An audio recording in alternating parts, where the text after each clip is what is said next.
Okay, so I think I might lose some vegetarians in about 3, 2, 1. I eat meat. And not just that I eat meat, but I actually enjoy meat. And I say this as a recovering vegetarian. So I was a vegetarian for a little while, and then I was like a vegan for a little while. And I know PETA is gonna hate me, but like, there's just nothing that is as delicious as a marinated piece of protein. Like, let's just get real, okay?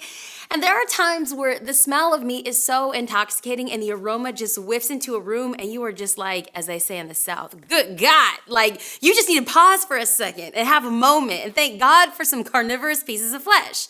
I know I lost some of you, but hang tight. This is gonna have some biblical relevance. So my gym is located right next to a Southern barbecue house. And so when I head to the gym at 5 o'clock in the morning, there are these large 2-glass windows. And at 5 o'clock in the morning, there are 2 chefs that are seasoning and marinating, and there's juices flowing and fresh onions and fresh cracked pepper and salt. And there's a splash of, I don't know, bourbon or whiskey or some sort of acid to like cut through the marinade. And they're working at 5 o'clock a.m. for the 7 o'clock p.m. dinner rush. Why? Because it takes time for the meat to marinate and soften. And I mean, it's an art, if you will. Now, don't get me wrong, I think any form of protein is great. And that could even be tofu for my vegetarians, okay?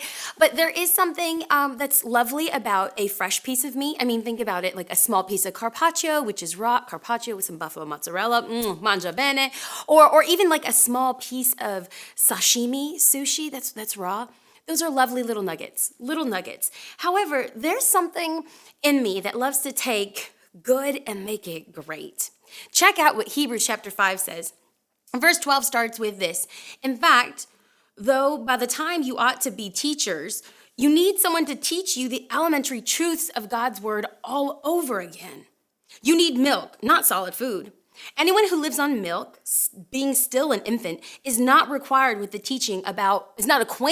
with the teaching about righteousness.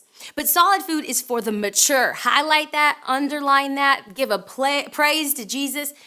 Solid food is for the mature, who by constant use have trained themselves to distinguish good from evil.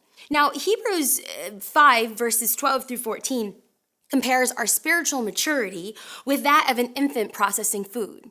So the mature believer is going to consume meat or, solid food, as Paul refers to, and that is a sign of our spiritual ability to break down God's word. Now, if we carry out Paul's analogy just a few more steps, I want to take the idea of meat or God's word and marinating it. Or should I say marinating in it? Okay, bear with me. Marinating is a process that tenderizes the meat. So as the cooks are in the kitchen at 5 o'clock at that Southern barbecue place, they're, again, putting all the ingredients, the 12 different spices and the juices, and those juices are marinating it for a while.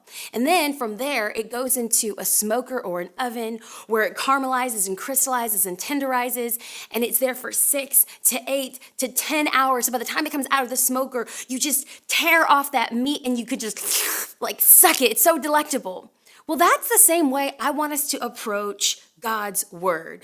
Good God, we could take a look at God's word and it is delicious and delectable and we can marinate in it. So whether you have time for just a small nugget, one verse or maybe a chapter, or maybe it's just something that God is revealing to you, one verse that he keeps reminding you of, guess what?